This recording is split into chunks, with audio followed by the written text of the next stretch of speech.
के लेखक हैं पंचम प्रकाश।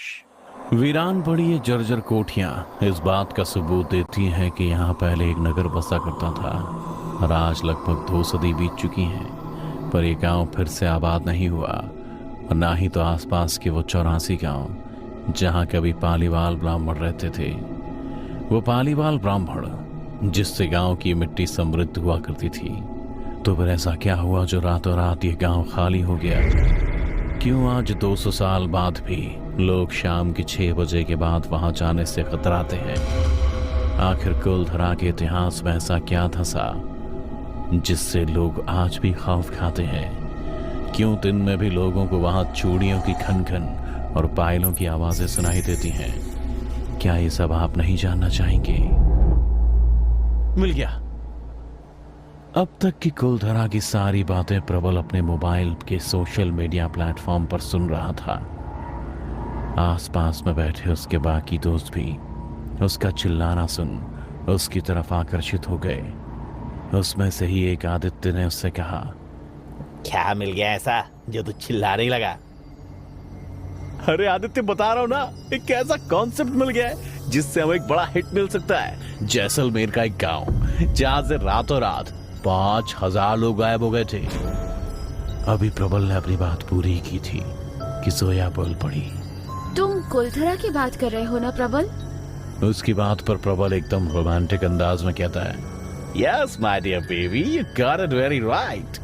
तभी प्रबल और जोया की बात में खलल देते हुए विवान कहता है, क्या यार, तुम लोग भी पुराने जमाने के गांव में फंसे हो।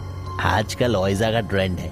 इस रूम में बैठे बैठे हम आसपास की आत्माओं से बात कर सकते हैं। अरे विमान, ओइजा से तुम बस एक आत्मा से कम्युनिकेट कर सकते हो, लेकिन कुलधरा के उस खंडर में न जाने कितनी ऐसी आत्माएं मिलेंगी।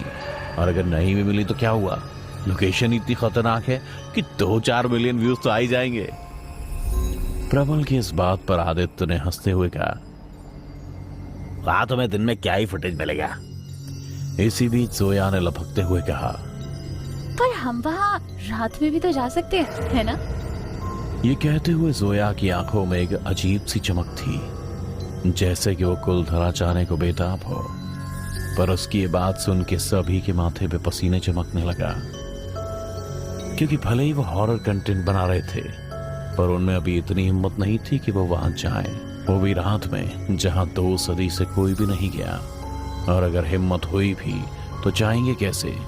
क्योंकि कुलधरा गांव में शाम 6 बजे के बाद किसी को घुसने नहीं दिया जाता है। और जब ये बात प्रबल ने जोया को समझाई तो वो फट्टू कहकर उल्टा उसे ही उकसाने लगी। विवान को लगा यही मौका है जब जोया की नजर में हीरो बन सकता है, इसीलिए उसने कहा, जोया छोड़ो इन फट्टू को, मैं तो कहता हूँ सिर्फ मैं और तुम चलते हैं और किसी भी तरह अंदर चले ही जाएंगे। विवान की बात सुन प्रबल भी चोरी छुपे कुलधरा गांव में घुसने के लिए मान जाता है, क्योंकि वो नहीं चाहता था कि विवान जोया के थोड़ा भी करीब आए। अगली सुबह सभी गाड़ी में कुछ जरूरी सामान लेकर कुलधरा के लिए निकल जाते हैं। वहां पहुंचने से कुछ किलोमीटर पहले उन्हें कुलधरा का एक साइन बोर्ड दिखाई देता है और उसके थोड़ी दूर आगे एक बुढ़िया, जिसके पास पहुंचते ही प्रबल गाड़ी रोक देता है। गाड़ी का शीशा नीचे कर जैसे ही जोया उस बूढ़ी औरत की तरफ देखती है, वो सख्त लहजे में उनसे कहती है, क्यों आई है यहाँ? अब चली जा यहाँ से, तेरी वजह से ये भी मारे जाएंगे। उसके इस खतरनाक आवाज को सुन प्रबल ने गाड़ी को आगे बढ़ा दिया और जोया से कहने लगा, लगता है तुम्हारी दूर की वासी है, बहुत दिन से मिली नहीं है इसलिए तुमसे गुस्सा है।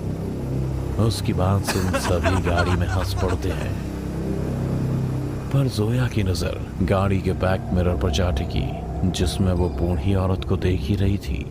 पर देखते ही देखते काले धुएं में वो बूढ़ी औरत गायब हो जाती है। कुलधरा गांव के दरवाजे पर पहुंचते ही चादर ओढ़े एक आदमी ने गाड़ी को रोक दिया और अंदर जाने के लिए कुछ पैसे लेते हुए कहने लगा, शाम 6 से पहले लौट आइएगा, क्योंकि उसके बाद दरवाजा बंद हो जाएगा, क्योंकि उसके बाद तो यहाँ कुत्ते भी भौंकते हुए नहीं मिलेंगे। प्रबल उसे ये कहते हुए गाड़ी के अंदर ले लेता है कि वो टेंशन ना ले। क्योंकि ये चारों दोस्त तुरंत अंदर जाकर वापस आ जाएंगे। और लगभग 5 बजे के बाद वो गाड़ी बिना कहीं रुके कुलधरा गांव से बाहर भी निकल जाती है। बाकी लोग भी वहां से घूम के जा चुके थे, इसलिए ठीक 6 बजे उस आदमी ने कुलधरा गांव का दरवाजा बंद कर दिया और फिर बिना पीछे मुड़े वहां से चलता बना। धीरे धीरे रात के अंधेरे ने कुलधरा गांव को घेरना शुरू कर दिया था, पर न जाने क्यों प्रबल वापस से यहां पहुंच गया। लेकिन गाड़ी से सिर्फ प्रबल और आदित्य बाहर निकले। एक के हाथ में हथौड़ा तो दूसरे के हाथ में कैमरा था, जिससे वो दुनिया भर को ये दिखाना चाहते थे कि वो है असली डेयर डेविल्स, जो कुलधरा जैसे हॉन्टेड विलेज में भी रात गुजार सकते हैं। इधर वो दोनों दरवाजा का ताला तोड़ रहे थे ताकि वहां पहुंच सके जहां उन्होंने जोया और विवान को छोड़ा था, ताकि वो शाम 6 बजे से उनके पहुंचने तक का शॉट ले सके। उन दोनों ने कुलधरा गांव के अंदर जगह जगह पर कैमरे सेट कर दिए ताकि पूरे रात की एक्टिविटी कैमरे में कैद हो सके। और इधर विवान को भी अच्छा मौका मिल गया कि वो जोया को अपने दिल की बात कह सके, इससे पहले कि वो पूरी तरह से प्रबल की हो जाए। दोनों अंदर अंदर घूमते घूमते उस घर तक पहुंच गए थे जहां से इस गांव के खाली होने की कहानी जुड़ी थी। जोया ने जैसे ही उस घर की चौखट पर पांव रखा, हवा का तेज झोंका चलने लगा। बंद अंधेरे कमरे से चमगादड़ों का झुंड निकलने लगा और चौखट पर खड़ी जोया के लहराते बाल ने उसके सुंदर रूप को विकराल बना दिया। वैसे तो विवान इस सभी चीजों से खुद डर चुका था, पर जोया के सामने हीरो बनने के लिए वो कहता है, जोया तुम डरना मत, मैं हूं तुम्हारे साथ। ये कहते हुए उसने जोया का हाथ पकड़ लिया, पर जैसे उसने हाथ पकड़ा जोया बेहोश होकर जमीन पर गिर पड़ी। एक पल के लिए तो विवान के होश उड़ गए और वो उसे जगाने की कोशिश करने लगा, पर जैसे ही उसे ये पता लगा कि जोया सिर्फ बेहोश हुई है तो उसके अंदर का जानवर जाग गया और वो जीन्स टॉप में बेहोश जोया के सुंदर शरीर को ऊपर से नीचे तक निहारने लगा। उसके बगल में लेटकर उसे छूने लगा, पर इससे पहले वो कुछ कर पाता जोया ने एक झटके में अपनी आंख खोली और उठ खड़ी हुई। विवान भी खड़ा होकर उसे समझाने की कोशिश करने लगा कि वो तो बस उसे जगाने की कोशिश कर रहा था। तभी जोया बोली, तुझे क्या लगता है सलीम सिंह, ये सब करके तू मुझे पा सकता है? कभी नहीं पा सकता है तू मुझे। ये कहते ही जोया के शरीर पर वो कपड़े लिपट जाते हैं जैसा कि आज से 1.5-2 साल पहले गांव की लड़कियां पहनती थी। इधर विवान का शरीर भी अकड़ने लगता है, मानो जैसे कि किसी ने इसके शरीर के अंदर प्रवेश किया हो, और वो भी देखते ही देखते किसी राज्य के दीवान का अवतार ले लेता है। दूसरी तरफ प्रबल और आदित्य भी कुलधरा गांव के अंदर पहुंच गए थे और गांव के मंदिर के पास ही उन्होंने अपना सारा सेटअप लगाया, जहां से वो अपनी सभी वायरलेस कैमरे का लाइव फुटेज देख सकते थे। आदित्य अपने काम में लगा था, पर प्रबल के चेहरे पर अभी भी चिंता की लकीरें खींची हुई थी। एक तो उसे जोया को विवान के साथ छोड़कर जाना पड़ा, और दूसरा कि अब वो बताए हुए जगह पर पहुंचे क्यों नहीं। तभी उसे आइडिया आया कि क्यों ना कैमरे की मदद से देखा जाए कि वो दोनों हैं कहाँ। अभी प्रबल के मन में आइडिया आया ही था कि इतने में आदित्य ने चीखते हुए प्रबल को अपने पास बुलाया। उसके सर से टप टप कर पसीना बहा जा रहा था, क्योंकि स्क्रीन पर उसके सामने जो दृश्य था वो किसी के भी रोंगटे खड़े कर देने वाला था। जिस गांव को वो खुली आंखों से खंडर देख पा रहे थे, वो उनके स्क्रीन पर आबाद दिख रहा था, और वहां लोगों में चहल पहल भी थी। तभी उसकी नजर स्क्रीन पर जाती है जहां कोई उसे घोड़े पर नजर आता है। जब वो स्क्रीन को बड़ा करता है तो वो कोई और नहीं बल्कि विवान होता है, एक दीवान के लिबास में, जिसने अपने आगे जोया को जकड़ रखा है और उनके आगे पीछे सैनिक भी थे। प्रबल ये सब देखकर कुछ समझ नहीं पा रहा था कि क्या हो रहा है। आखिर इस वीरान गांव में इतने सारे लोग आए कहां से, और विवान और जोया ये क्या कर रहे हैं। ये सब सोचते हुए उसे किसी गहरे संकट का एहसास होने लगता है। तभी उसका ध्यान उस स्क्रीन से निकलने वाली आवाज पर जाता है, जहां सलीम सिंह के रूप में विवान कहता है, कुलद्रावासी, भले ये आपका गांव है, पर मैं हूं आपका दीवान सलीम सिंह, जिसकी यहाँ हुकूमत चलती है, इसलिए मेरी सेवा करना आपका धर्म है। और ये लड़की जो इस वक्त मेरे शिकंजे में है, उसे अपना अपराधी समझने की भूल ना करे, क्योंकि इनका अपराधी तो मैं हूँ, जो इनके रूप और यौवन को देख दूर नहीं रह पा रहा। पर मैं इन्हें सख्ती से नहीं बल्कि प्यार से अपने पास रखना चाहता हूँ, इसलिए इनसे शादी करना चाहता हूँ। और अगर किसी ने आपत्ति जताई तो मैं उनके विरोध में और उसे भी अपनी इस तलवार से समाप्त कर दूंगा। इतना कहते ही विवान ने जोया को नीचे गिराते हुए कहा, आज इसे छोड़ जा रहा हूं, लेकिन फिर वापस आऊंगा। तब तक अपनी सहमति बना ले, नहीं तो इस पूरे गांव को हम अधीन ले लेंगे और आप हमारी बंदी। इससे अच्छा यही होगा कि इसे दुल्हन के जोड़े में तैयार रखे।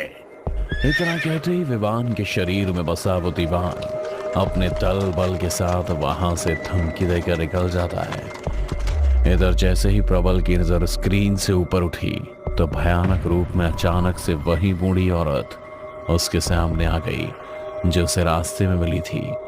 उसे देखते ही उनकी सिट्टी पिट्टी गुल हो गई और वो उल्टे पांव वहां से भागने लगे। पर तभी आसपास के बहुत सारे खून से लथपथ लोग उनकी तरफ बढ़ने लगे, जैसे कि वो कोई ज़ॉम्बी हो और उनके ही खून के प्यासे हो। उन लोगों को आसपास से अपनी तरफ बढ़ता देख वो ऐसे घबराए कि आपस में ही टकरा कर वहां गिर गए। अब उनके अंदर इतनी भी हिम्मत नहीं बची थी कि वो उठकर खड़े हो सके। पर तभी वो बूढ़ी औरत उनकी तरफ आई और अपनी छड़ी को ऐसे घुमाया कि ज़ॉम्बी की तरह दिखने वाले वो सारे लोग किसी और दिशा में ही चले गए। तभी उस बुढ़िया ने भयानक आवाज निकालते हुए इससे कहा, मना किया था ना यहाँ आने से, लौट जाने को कहा था ना, पर मेरी एक भी नहीं मानी तुम लोगों ने।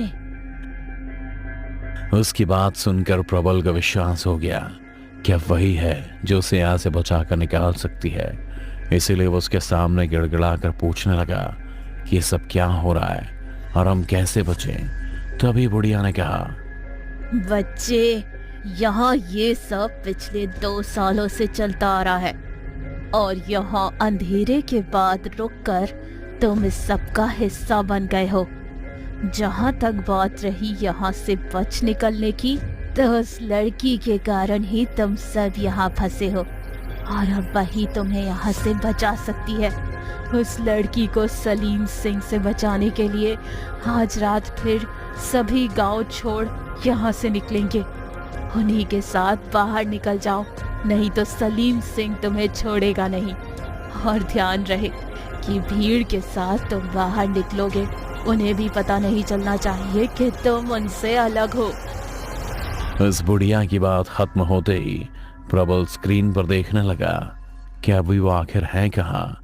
और जब उन्हें पता चला कि वो कहाँ है तो उन्होंने गांव वालों का भेष ले लिया और उनके भीड़ में शामिल हो गए और उन्हीं के साथ चलने लगे। भीड़ को चीरते हुए प्रबल अब जोया के काफी करीब पहुंच गया था। तभी उसने देखा कि जोया की आंखों में आंसू है और चेहरे पर शर्मिंदगी भी, जैसे कि उसकी वजह से ही इस पूरे गांव को अपना सब कुछ छोड़कर जाना पड़ रहा है। तभी प्रबल को भीड़ से हलचल की आवाज सुनाई दी। वहां पहुंचकर उसने देखा कि आदित्य के हाथ में मोबाइल था और इस अजीब चीज को देख गांव वालों को ये पता लग गया कि वो कोई बहरूपिया है या सलीम सिंह का कोई जासूस। इसीलिए उस भूतिया गांव वाले ने एक एक करके उसको मारना शुरू कर दिया। इससे पहले कि प्रबल कुछ कर पाता, आदित्य ने खुद की जान ले ली ताकि प्रबल किसी की नजर में ना आए। दोस्त को मरता देख प्रबल टूटने लगा था, पर गांव वालों को आगे बढ़ता देख उसने अपनी भावना को समेटते हुए एक नज़र अपने दोस्त को देखा और गांव वालों के साथ उसी सुरंग में घुस गया जो इस गांव से बाहर निकलने का रास्ता था। एक एक करके सभी उस सुरंग से बाहर निकलने लगे और सभी की जुबान पर एक ही श्राप था कि जिस मिट्टी को उन्हें छोड़कर जाना पड़ रहा है वहां फिर कोई और नहीं बस पाएगा। इधर सुरंग के बाहर तो सभी निकल रहे थे, पर असल में सिर्फ प्रबल और जोया ही बाहर निकल पाए थे। जोया के बाहर निकलते ही वो आत्मा उसके अंदर से निकल गई और वो बेहोश हो गई। अब प्रबल उसे संभालने लगा। तभी उसकी नजर उस सुरंग पर गई जो लोहे की सरिये से बंद थी। प्रबल ने जैसे तैसे जोया को संभाला और वहां से निकलने लगा। उसके मन में दुख था कि वह आदित्य को नहीं बचा सका, पर उसने विवान को बचाने की एक भी कोशिश इसलिए नहीं की क्योंकि उसने वो सब भी देख लिया था जो वो बेहोशी की हालत में जोया के साथ करना चाह रहा था।